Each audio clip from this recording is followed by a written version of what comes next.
It was one of the country's most shocking events. 10 people killed, 16 others injured after a van plowed down pedestrians on a busy Toronto street. Now we're learning more about the man who has admitted to being behind the wheel. In a 3-hour interview with police, Alek Minassian revealed his motives and his state of mind that gruesome day. He had a 10-foot van available, so I figured that this is perfect. I can not, it's big enough to have an effect, but not too big that I can't maneuver with it.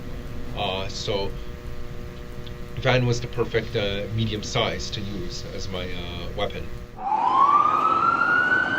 Hours after 26 pedestrians were plowed down on a busy Toronto sidewalk, Alek Minassian calmly detailed to police how his plans for an attack had begun 1 month earlier. But he says the idea had been sparked nearly 5 years before.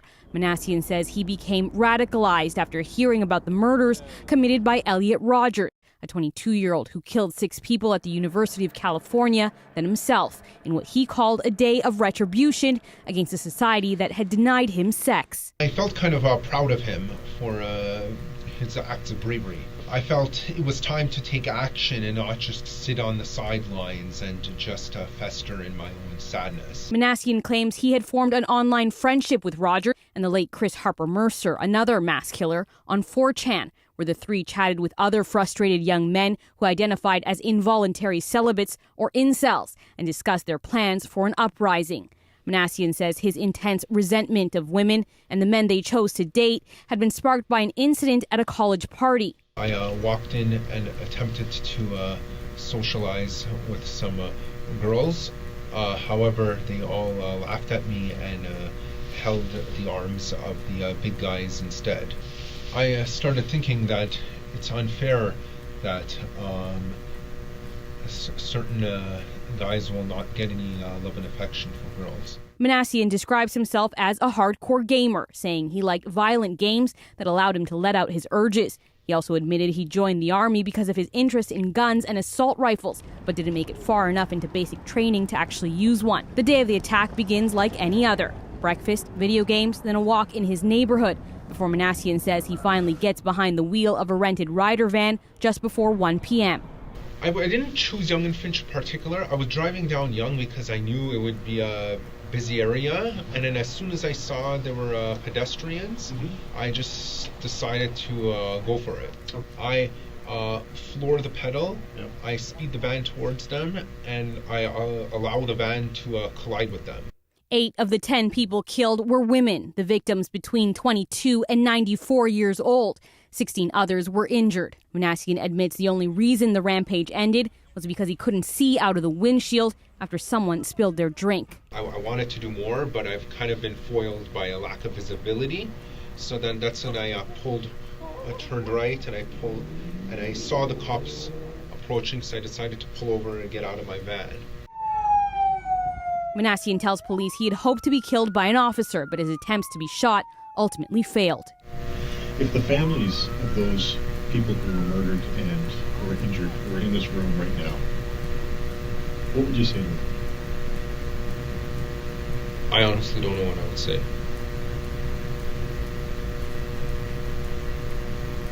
Would you apologize? I honestly don't know. Now, Alek Minassian will be tried by judge only in February of next year. He faces 10 counts of first-degree murder and 16 counts of attempted murder. In Toronto, Janelle Massa, City News. Yeah, you probably have better days than this, I guess, eh? Yeah. Well, I am a little shaken. When Alek Minassian began his police interview on the same day as the van attack, the 25-year-old said little, but soon his resentment towards women became apparent. In terms of your feelings towards women in general, how would you describe that? I would say that sometimes I am a bit upset that they choose to date obnoxious men instead of gentlemen. Minassian remembered the first time he says he felt rejected 5 years earlier. On Halloween of 2013, I was attending a house party, and I walked in and attempted to socialize with some girls. However, they all laughed at me and held the arms of the big guys instead. Really? Yeah. And how did that make you feel? I felt very angry Yeah. that they would, because I considered myself a supreme gentleman. I was angry that they would give their love and affection to obnoxious brutes. Minassian said he thought it was unfair that nice guys like himself could not get a date, and said he discovered a group of like-minded men online. I know of several other guys over the internet who feel the same way, but I know they are, I would consider them too cowardly to act on their anger. Minassian spoke fondly about meeting Elliot Rodger on Reddit in January 2014. 4 months later, Rodger carried out a massacre in California before killing himself. We discussed our frustrations at society and being unable to get laid, and we were plotting a certain timed strikes on society. Minassian told the investigator when he saw Elliot Rodger on the news after the attack, which left 6 dead and 24 injured. I felt kind of proud of him for his acts of bravery. Okay, all right. And what about how you started to change your thinking? Was any of that going on? I was starting to feel radicalized at that time. Minassian said he began visiting a message board on a website called 4chan that Rodger had told him about. Minassian said it's then he started to realize it was his time to take action. What would the typical conversations contain? Red pill truths about why women choose to date obnoxious men. Date the Chads. Yeah. The Chads of this world. Yeah. Yeah. Basically, the Stacy's going for the Chads. Exactly. Minassian admitted to the detective he posted this message on his Facebook page just before he says he drove the rental van down Yonge Street. In the post, he wrote his infantry number, mentioned 4chan, and said, "The incel rebellion has already begun. We will overthrow all the Chads and Stacys. All hail the supreme gentleman, Elliot Rodger." Minassian also explained the so-called incel rebellion. Being celibate, involuntarily Yes. celibate. What does that mean?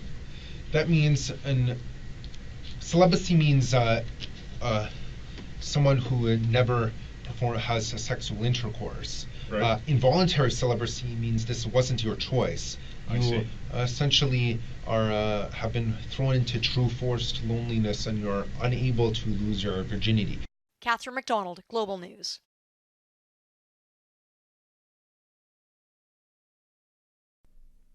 After the deadly van attack along Yonge Street last spring, the world saw almost instantly the arrest of Alek Minassian. What we didn't know was that night he admitted to police he did it.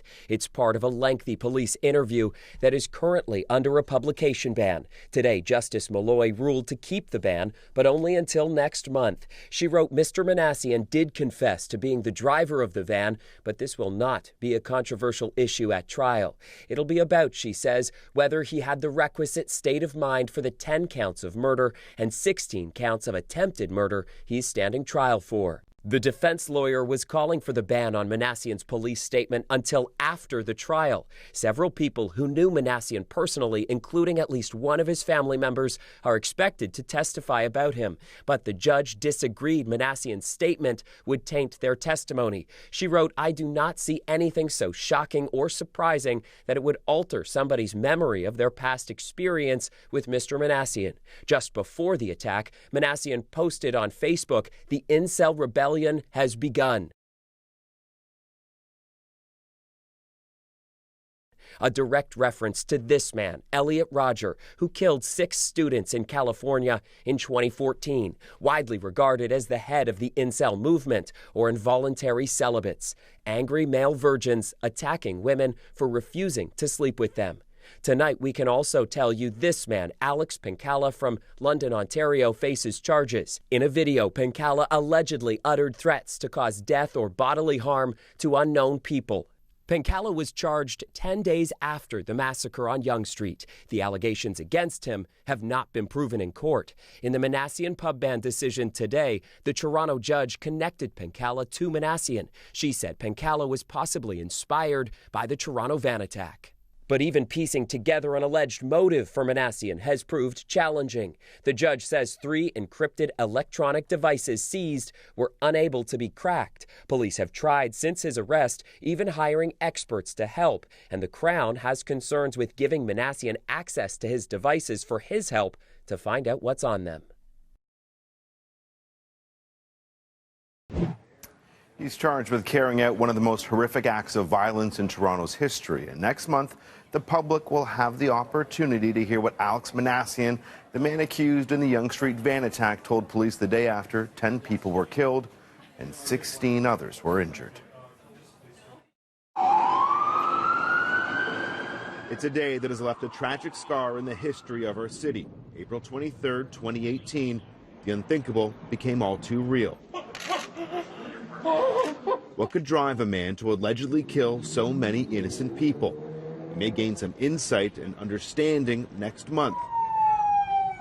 Today, Justice Anne Malloy lifted a publication ban on the statement Alek Minassian gave to police one day after 10 lives were stolen away on our streets. The document would have been made public following the trial. It's a move that is raising eyebrows in some corners of the justice system. It's really unnecessary. This statement is going to become public very soon.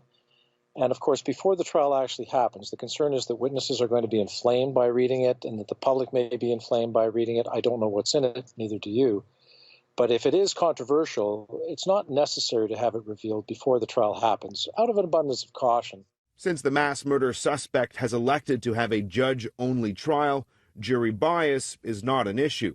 Minassian's identity as the van driver will not be disputed at his murder trial. Today, Superior Court Justice Anne Malloy told the courtroom that there's no evidence in the police interview that will taint potential witnesses. Lawyer John Struthers, who's also been a prosecutor, believes there are reasons for both the defense and the Crown to be concerned by today's ruling. The Crown doesn't want the Court of Appeal to say that was wrong and to do it again, and the defense doesn't want the witnesses to be so inflamed by this evidence that they give evidence in a very, very stringent way. So it's a difficult case for everybody involved. We have great counsel on both sides and an excellent judge. So there's going to be a fair trial. I'm just concerned that it should be in the courtroom and not in the press. Several media outlets lobbied for the publication ban to be lifted. Justice Malloy told the courtroom today that the people of Toronto are entitled to know what evidence is being presented at trial. People want to know why it happened and are entitled to know what is happening at the trial. Minassian's interview with police will be made public on September 27th. The trial is set to begin this coming February.